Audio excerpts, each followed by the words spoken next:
All right, man, we back. So, hey, man, now on a lighter note, you know, we're going to talk about this game tonight. Game NBA 3. Finals. Hey, Denver, Miami Heat, Game 3. It's going down. I got Denver, though. I had Denver for the sweep, but they let Miami sneak in with the little 3-point win. Mm-hmm. But tonight is gonna be a different ball game. I think Miami gonna get smacked. You know what? I don't think I got a dog in this fight because I've been rooting for Miami. I'm a big fan of Jimmy Butler, but I'm like the way Denver playing. I don't see nobody beating them for at least the next 2-3 years. Mm. Yeah, like if they keep playing and they got a young team, I'm like, unless somebody try and build a powerhouse to go up against them. But other than that, man, them guys is playing, and they a big team, so it's hard to defend a big team when you got a smaller defender team that's studied constantly fighting. They ain't got to work as hard. Yeah, and they got a little bit of bench that they can go to. Mm-hmm. You know, they coach he good at playing other players and giving his starters a break. Right. You know. Yeah. But Miami only won that second game because Joker, I think he only had 4 assists in that game when normally he in the teams. Average about 12, 13. Yeah, so they put some good defense on him but he still had 41 points, but they had put good defense on him as far as not letting him, pass the ball so easily. Right, and it's hard to defend the guy. This guy 7 foot, and he could, do everything. He's really an all-around player. It's like watching Magic Johnson out there ×2. Right. And then at the height he had, I'm like, wow. Dude, but his game, even when you watch him play, his game is just so, it's like effortless. Yeah. It's like he just out there, like he playing on the playground by himself, just doing stuff. I agree. It's like real effortless, like man. Kind of put you in the mind of, the style of playing to that, rhythm is like a Tim Duncan almost. Mm-hmm. It's just like, Tim, he got the basic fundamentals, and this guy does it with ease. And I'm like, that jockey's, I'm like, yeah, he's a force to be reckoned with, for sure. He's a beast. He is a beast. For sure. We're going to see what they're going to do tonight, though. And I'm finally seeing Kyle Lowry, do something after all this time. I'm like, I don't understand when franchise players leave their team, get traded, and then it's like you get lax. Yeah, but he old. I think they said, he 38? Oh, well, yeah, that could be he old. Them Toronto days is gone. Yeah, long gone. Yeah, them Toronto days is Dang, gone. B.B. King, the thrill is gone. Sure. He on, them last $2. Yeah. I wouldn't be surprised if he retired after this season. After the playoff, the series. I could see it. Yeah. I can see it. But you know what? This has really been a good season in ball, though, because the Knicks surprised me. I thought Boston was going to do it, but that was a tug of war, too, because I'm like, I think, in my opinion, that Jason Tatum is the best player. Some people going to debate best it. Player where? In the NBA. In the game now? Yeah, I think Jason Nah, Tatum. bro. I think Jason Tatum, man. Love Jimmy. Jimmy, my man, too. I think Jason Tatum is I like, after watching the Joker, the series against the Lakers, and then watching him now, because I don't really follow the NBA like that until the playoffs. Right. But watching this dude in the playoffs, man, and watching his game and how effortless it is, I see why, over the last 3-4 years he been in the MVP of the league talks. Like, dude, dude is bad. Yeah, man. yeah. Like, that's a bad. That boy can play. He is. And right now, I feel like when I look at somebody and I think the best player in the league I look at they offense and they defense, and I feel like right now, I still feel like as good as Joker is, but I feel like the Greek Freak is that player that, dude, he's good. Especially when something happened and he get upset. Yeah, Greek Freak is good. Bro, I watch him just in games get upset at not getting a call, like that's an obvious like foul, and not getting it, and get upset, and then just be unstoppable, like unguardable.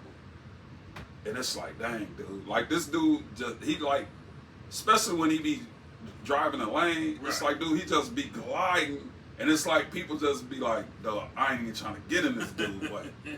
Like they on skates? Yeah, like, nah, let me move over here and let him do whatever he want to do. Well, one of the teams here had the MVP in there. Yeah. Embiid. So what do you think about Philly? They was looking all right. But you know what? I think what be hurting Embiid is like about the last 3 years they've been talking about how good this dude is, or how good he could be. Right. I watched him last year. He got off to a good start. You know, averaged 31 points. Probably should have been the MVP. Right. I think he got cheated by. Could have. You know, he could have been the MVP last year. This year he came back balling like he did last year. This year he got the MVP. But then in the playoffs, bruh, which they didn't lose because of him. I felt like they lost the playoffs because of Beard game. James Harden? Because of James Harden play. You know, he played horrible. The one game, the first side, dude had like 12 turnovers or something. And it's like, dude, come on. Took, 2 shots or whatever. And it's like, bro, you supposed to be a superstar in the league. And you taking 2 shots. It's the playoffs, bro. Driving the lane, getting down there. Got to get down. And then turning around to pass the ball to somebody else. Like, bro, you got the shot. What are you doing? So I feel like the 76ers lost that series because of his play. But you know what I think? I think from what I've seen, they play a different game when Embiid is not on the court. And then when he is on the court, it's like the plays be towards him. So it's like he's not really a playmaker, like, you know, how you could have like an Anthony Davis or somebody, because it's like, I got to get mine when I'm on the court. Right. But then it's like your guards, y'all don't be in cahoots, you know, because it's like when you got the ball, that's all that matters. Yeah. You know what I mean? And that's what I seen from his game. You know, you put up your numbers, you do what you're supposed to do as a big man on the team, but it's like, in this league and in this dance time, like, you got to do more. Right. But you know what? When you think about it, you think about the last, think about the last 5 championships that was won and how the teams won them. All the teams that won the championships, when they counted, they ran their offense through their big dude. Yeah, yeah. It went in the hands of the point guard. It went in the hands of the shooting guard. You know, last year when Milwaukee won. No, the year before. Because I think Golden State won last year. The year before that, Milwaukee won. When they got in the finals, and when the game was on the line and they needed points scored, they ran their offense through Greek Freak. You know, when the Lakers won it and needed to get over the hump, they ran their offense through Anthony Davis. But what about when Toronto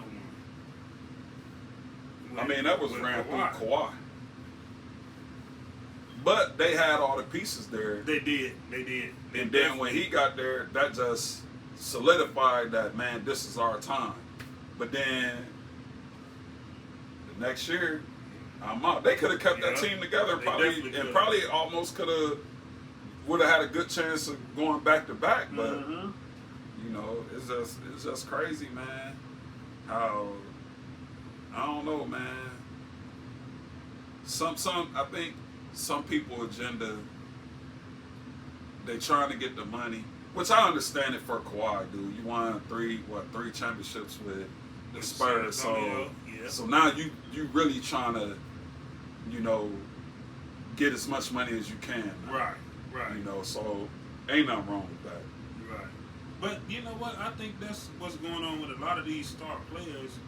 It's about the contracts. Because now they trying to offer, like, Draymond Green, you know, this contract, and he turning it down. But I'm like, dude, I'm sure you like at $100 million. Like, how much more money do you need?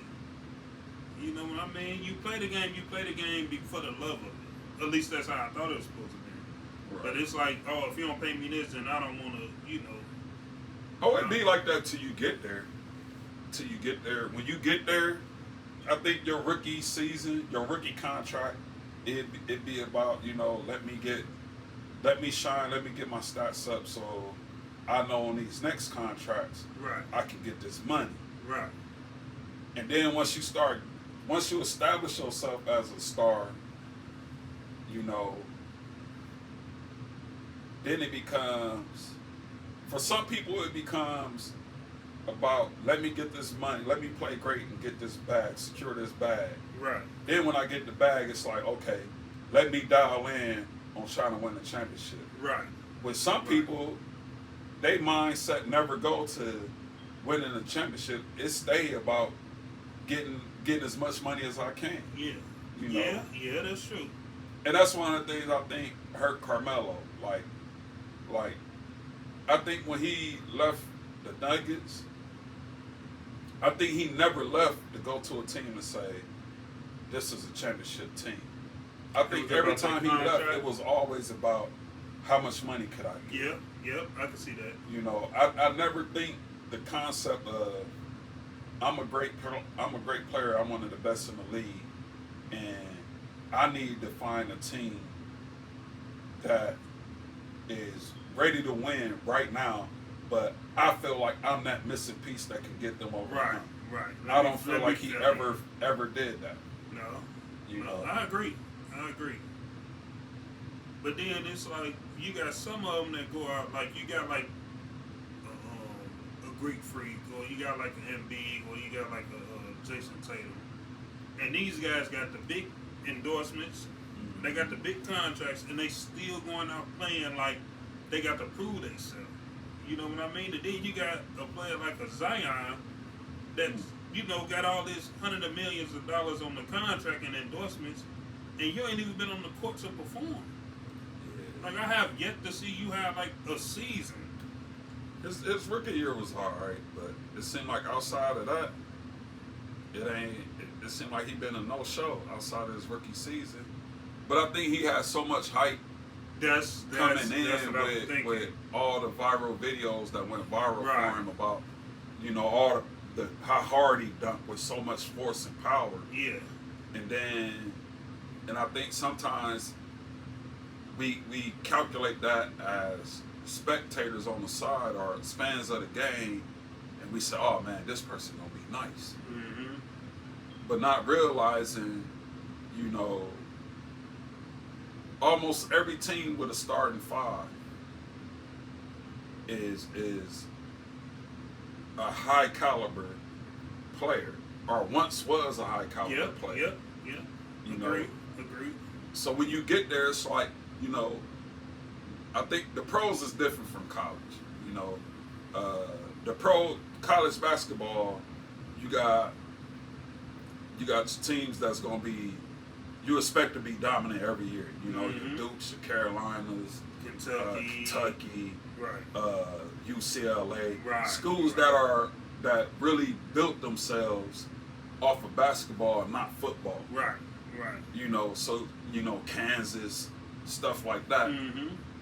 And when them dudes go to them schools, it's like you got so many top tier dudes on this one team that when this dude is good, it's like, oh yeah, he gonna be legit when he gets to the league. Right. But when you get to the league, I got to stay legit because my play is what says what my contract's going to be or what grades my contract should be. Yeah. You know. Yeah. And so everybody, all the superstars, they trying to play to the best of their ability because when it comes time for me to get another contract, you know, if my last one I signed for $170 million, then this one I want it to be, you know, $210 million. Right. I'm trying to make it go up. So yeah, and I think sometimes that get lost with the fans, understanding that hey, he might have been a dog in college, but bruh, there's some greedy motherfuckers in the NBA. For real. And they don't even want no ring. They just trying to keep playing hard and keep playing tough. They keep getting as much money they can get. Embarrass the stars that got You know? the money and keep me enough contracts to accumulate. And I'll tell you who was probably one of the best at it. When he said it, he showed his mind state because one thing he knew, dude, I could play ball. And that was AI. When he said, we talking about practice. We ain't talking about no game. We talking about practice. Yeah. So he basically saying like, hell, I don't got to go to practice because I know how to play this game and I know what I know how to do. Yeah, for sure. But some dudes need that practice to make them better. Yeah, that's true. You know. But Allen Iverson was like, nah, nigga, I don't need no practice. Like, we talking about practice. We ain't talking about no game. We talking about practice. But yeah, but yeah, I think Denver. I hope it be 5-1. I hope Miami only game they won was the game Saturday. I mean, I don't know, Miami. Well, Sunday. You know, Miami beat them. On them scorecards now with all this internet gambling and online gambling. You know, it may be a monkey wrench. They may want, just because Miami is the underdog. You know what I mean? And sometimes they would want it to go that way. Like OG told me the other day, he was like, "Oh, Miami gonna win game 2." And I looked at him, and he was like, "Yeah, my brother played in the league. It's the way they do this." And I'm like, "Wow." So he's saying it's rigged? Yeah, okay, because I watched something like that on the 30 for 30. Things that make you say,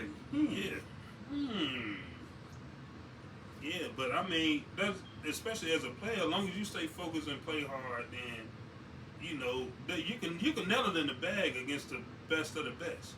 And now Zion, his head is really clouded because he really, you know what it is? I don't start calling him Mr. Porno. Now he got that earring in there. He really think he's Lawrence Taylor. That's what it is. Oh yeah, he look like Lawrence Taylor. He do.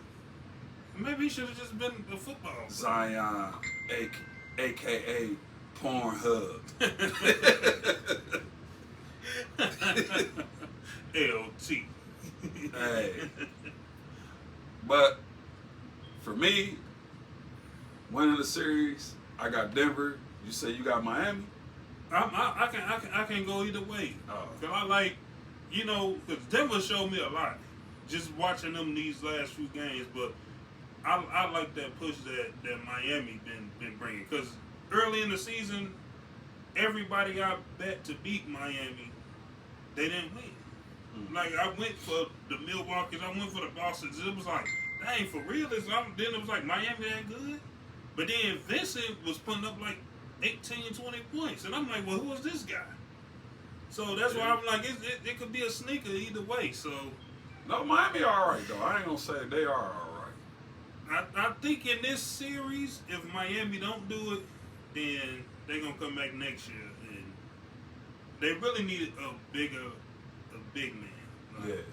You don't need no franchise big man. You need a young leg that's going to come out there and play. Well, they got, Bam. Yeah, but he's still Obi Anobi. What is like 6'8" though? Yeah. Yeah, he's small compared to. They got like 3 guys that's almost 7 foot, so it's hard to defend that. And they all skilled. Even Murray is a big guard. Like, yeah, it's hard to defend that. And these guys could play, man. Yep. So on that note, man, we gonna end this series. Hey, as always, I'm your boy King James. Woo! Go Miami. Oh wow. Oh, yeah, switched it up. Oh, yeah. Hey, y'all have a good night. Peace.